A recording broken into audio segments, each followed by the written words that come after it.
लाडकी बहीण योजनेच्या ई-केवायसी मध्ये एक प्रश्न वारंवार अनेक महिलांच्या वतीने विचारला जात आहे. तर तो प्रश्न आहे, सासू आणि सून दोघींची देखील ई-केवायसी झालेली आहे. सासूनेही ई-केवायसी केली, सुनेनेही ई-केवायसी केली. मग आमच्या दोघींपैकी योजनेचे पैसे कोणाला मिळतील? हाच प्रश्न काही ठिकाणी दोन जावाजावांसाठी देखील आहे की आम्ही दोनही जावा आहोत आणि आम्ही दोघींची ई-केवायसी केली आहे. मग सरकार कोणाला पैसे देणार, कसं ठरवलं जाणार, असे देखील प्रश्न लाडक्या बहिणी विचारत आहेत. तर या प्रश्नाबाबतची माहिती आपण आजच्या व्हिडिओच्या माध्यमातून घेणार आहोत. त्यासोबतच लाडकी बहीण योजनेअंतर्गत पुढचे पैसे कोणाला मिळणार आहेत, योजनेचे वितरण ई-केवायसी केली नसेल तरी देखील सुरू राहणार, परंतु कधीपर्यंत राहणार याबाबतची सविस्तर माहिती आजच्या व्हिडिओच्या माध्यमातून घेणार आहोत. त्यामुळे व्हिडिओ शेवटपर्यंत नक्की पहा आणि चॅनल सबस्क्राईब आणि पेजला फॉलो करायला विसरू नका. तर लाडक्या बहिणींनो, सर्वात महत्त्वाचा तुमचा मुद्दा असणार आहे तो म्हणजे की आम्ही एका कुटुंबामध्ये सासू आणि सून दोघे आहोत. म्हणजे लक्षात घ्या, एक कुटुंब म्हणजे काय याचा अर्थ सुरुवातीला लक्षात घ्या, एक रेशन कार्ड म्हणजे एक कुटुंब. सरकार दुसरं काहीही बघत नाही, फक्त बघणार तुमचं रेशनिंग कार्ड. तुम्ही एका घरात राहताय का, तुम्ही एका खोलीत राहताय का, हे सरकारला काही देणं घेणं नसतं. आता हे एक रेशनिंग कार्ड आहे आणि एका रेशनिंग कार्डवर समजा आपण समजूया एक सासू आहे, एक सून आहे आणि आता या दोघींनी ई-केवायसी केली. काय केलं? दोघींनी सध्या जे ई-केवायसी प्रक्रिया सुरू आहे त्यामध्ये दोघींनी याची ई-केवायसी प्रक्रिया पूर्ण करून टाकली. का केली? तर दोघींनाही योजनेचे पैसे आतापर्यंत सर्व आले आहेत. दोघींनाही 1,500 रुपये येत आहेत. मग दोघींनीही त्या ठिकाणी ई-केवायसी केली. आता सरकारचा जी-आर याबाबत काय सांगतो तुम्हाला अगदी एका मिनिटामध्ये सांगणार आहोत. तर लाडकी बहीण योजनेचा जो शासन निर्णय होता, या शासन निर्णयामध्ये स्पष्टपणे नमूद केलेली गोष्ट आहे की जर तुमच्या एका कुटुंबामध्ये विवाहित महिला एक आणि अविवाहित महिला एक यापेक्षा जास्त महिला जर दिसल्या तर त्या कुटुंबातील सर्वच महिलांना योजनेचे पैसे आम्ही देत नाही, असा सरकारचा निर्णय आहे. म्हणजेच की लक्षात घ्या, जर तुमच्या कुटुंबामध्ये सासू आणि सून दोघींनीही ई-केवायसी केली असेल तर शक्यता मोठी आहे की यापुढे दोघींनाही पैसे मिळणार नाहीत. हे जे मी काय म्हणतोय ते तुम्ही लक्षात ठेवा. दोघींचे पैसे त्या ठिकाणी बंद होण्याची शक्यता असणार आहे. कारण लाडकी बहीण योजनेमध्ये तुम्ही चुकीच्या पद्धतीने लाभ घेण्याचा प्रयत्न करत आहात असा त्याचा अर्थ होतो. आता सरकारने याबाबत 2-3 वेळा सांगितलं होतं. स्वतः आपल्या महिला व बालविकास मंत्री बोलल्या होत्या.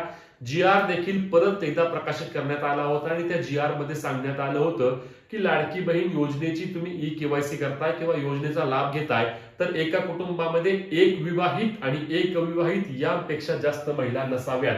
आणि म्हणूनच सरकारने खरं तर हा ई-केवायसीचा मोठा घाट घातला होता. ई-केवायसी प्रक्रिया केल्यानंतर आता सरकारला तुमचा सर्व डेटा मिळत आहे आणि ज्यामध्ये सरकारला कळत आहे की तुमच्या कुटुंबामध्ये नक्की किती महिला पात्र आहेत, किती महिलांनी ई-केवायसी केली आहे, तुम्ही आतापर्यंत किती लाभ घेतला आहे, सर्वची सर्व माहिती त्या ठिकाणी सरकारला मिळणार आहे.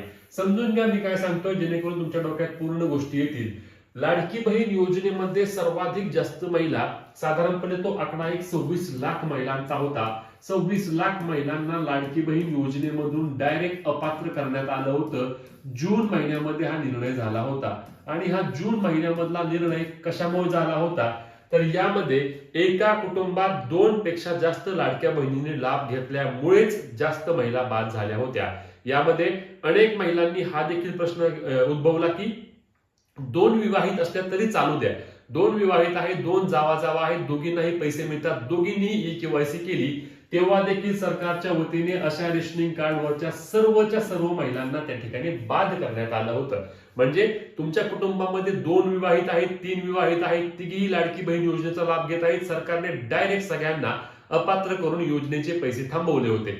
आता देखील ती प्रक्रिया होणार. म्हणजेच की जर तुमच्या कुटुंबामध्ये सासू असेल, सून असेल, जाव असेल किंवा 2 विवाहित महिलांनी जर त्या ठिकाणी ई-केवायसी केली असेल तर लाडक्या बहिणींनो त्या ठिकाणी मोठी शक्यता हीच आहे, पुन्हा मी सांगतो, की या कुटुंबातील सर्वच्या सर्व महिला त्या ठिकाणी अपात्र होतील, कोणालाही योजनेचे पुढचे पैसे मिळणार नाही. म्हणून अजूनही ई-केवायसी करताना काळजी घ्या.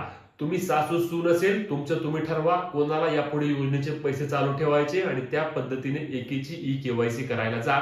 दोघी जावा असतात तरी देखील तुम्ही निर्णय घ्या. यामध्ये अनेक लाडक्या बहिणी म्हणतात की आमची सासू आमचं ऐकत नाही, आमची सून आमचं ऐकत नाही, सून ऐकत नाही, सासू ऐकत नाही. तो तुमचा वैयक्तिक प्रश्न आहे असं सरकार त्या ठिकाणी म्हणेल. कारण सरकारचं म्हणणं आहे की आम्ही जी-आर मध्ये आधीच सांगितलं होतं, आम्ही एका कुटुंबामध्ये एका विवाहितपेक्षा जास्त महिलांना योजनेचा लाभ देणारच नाही, तुम्ही देखील घेऊ नका.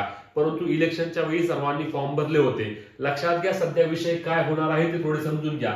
आता एकदा केवायसी प्रक्रिया झाल्यानंतर त्याची छाननी किंवा पडताळणी ही जानेवारी महिन्यामध्ये सुरू होईल. जानेवारी महिन्यामध्ये राज्यातील सर्वच्या सर्व निवडणुका संपत आहेत. महानगरपालिका संपत आहे, जिल्हा परिषद संपत आहे, पंचायत समिती संपत आहे, नगरपालिका झालेल्या आहेत. अशा पद्धतीने त्यानंतर निवडणुका नसणार आहेत. सरकार अगदी कठोर कारवाई करून त्या ठिकाणी ज्या पात्र महिला असणार आहेत त्यांनाच योजनेचे पैसे त्यापुढे देणार आहे. लक्षात घ्या. म्हणूनच तुम्ही अजूनही काळजी घ्या. तुमच्या कुटुंबामध्ये 2 विवाहित, 3 विवाहित, 2 अविवाहित यांच्या केवायसी करायच्या भानगडीत पडू नका. 21 वर्षापेक्षा कमी वय असलेली मुलगी आहे, तिचीही केवायसी करायला जाऊ नका. आतापर्यंत तुम्ही लाभ घेतला असेल, ठीक आहे, या गोष्टी झाल्या, सर्व काही मान्य. परंतु आता केवायसी करून जर तुम्ही तो लाभ जास्त घेण्याचा प्रयत्न केला तर याचा फटका तुम्हाला डायरेक्ट बसणार आहे. तुमचं कुटुंब थेट अपात्र होईल आणि एकदा अपात्र झाल्यानंतर परत लाडकी बहीण योजनेमध्ये त्यांना पात्र करणं हे सोपं नाही किंवा अशक्यच आहे समजूया. कारण अजूनही ज्या महिलांनी फॉर्म भरला नाही त्याच लाडकी बहीण योजनेचा मी फॉर्म भरू कसा असे विचारत आहेत. म्हणूनच या बाबींची काळजी घ्या. सासू सून केवायसी करू नका हे सांगणं आमचं कर्तव्य आहे. शेवटी ऐकायचं न ऐकायचा निर्णय तुम्ही घेऊ शकता. परंतु आता चूक झाल्यास परत त्यात सुधारणा नाही. परत तुम्हाला लाडकी बहीण योजनेचे पैसे मिळणार नाहीत. जेव्हा 2100 रुपयाचा निर्णय होईल तेव्हा देखील तुम्हाला तेव्हा किती मिळणार आहे तर तुम्हाला मिळतील 0. तुम्हाला म्हणजे तुमच्या कुटुंबातच सर्वांना 0 मिळतील. म्हणून अशा पद्धतीने चुकीची केवायसी करू नका. आता याच्या व्यतिरिक्त तुमचे जे काही प्रश्न असतील ते आम्हाला कमेंटमध्ये नक्की विचारा, जेणेकरून आपण व्हिडिओच्या माध्यमातून तुमच्या सर्व डाऊट क्लिअर करण्याचा प्रयत्न करू. ही महत्वाची व्हिडिओ जास्तीत जास्त लाडक्या बहिणींपर्यंत शेअर करायला आणि अशाच अपडेटसाठी आपल्या पेजला फॉलो आणि चॅनलला सबस्क्राईब करा. भेटूया पुढच्या व्हिडिओ, तोपर्यंत